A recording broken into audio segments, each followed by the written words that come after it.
Hello అండి. ఏంటండి? చెప్పండి. ఈరోజు నేను ఎగ్ మసాలా కర్రీ చేశాను. అవునా? హా! ఇంతకీ రైస్‌లోకా లేకపోతే చపాతీలోకా? ఇది మనం దేనితో తిన్నా చాలా టేస్టీగా ఉంటుంది. అంతేకాకుండా సింపుల్‌గా కూడా అయిపోతుంది.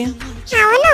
ఇంతకీ నువ్వెలా ఉన్నావు? ఇదిగో ఇలా ఫస్ట్ నేను ఎగ్స్ ఉడకేసుకుని వాటిని చక్రాల్లా కట్ చేసేసుకుని, తర్వాత కొంచెం అందులో మిక్సీ జార్‌లో ఉల్లిపాయ ముక్కలు, టమాటో, కొంచెం జీడిపప్పు, అల్లం వెల్లుల్లిపాయ వేసుకొని మిక్సీ పట్టేసి మెత్తగా, తర్వాత ప్యాన్‌లో నూనె వేసుకొని కొంచెం బిర్యానీ మసాలా అవి ఉంటాయి కదా! అవి వేసేసుకొని, ఇవి మనం పేస్ట్ చేసుకున్నది వేసేసి అది బాగా మగ్గిన తర్వాత అందులో కొంచెం ఉప్పు, కారం, మనం కొంచెం గరం మసాలా, అలాగే ధనియాల పొడి, జీలకర్ర పొడి వేసేసి అదంతా మగ్గిన తర్వాత అప్పుడు ఒక కప్పు పెరుగు వేసేసి అది ఆయిల్ అంతా పైకొచ్చిన తర్వాత ఈ ఎగ్స్ వేసేసుకోవాలి.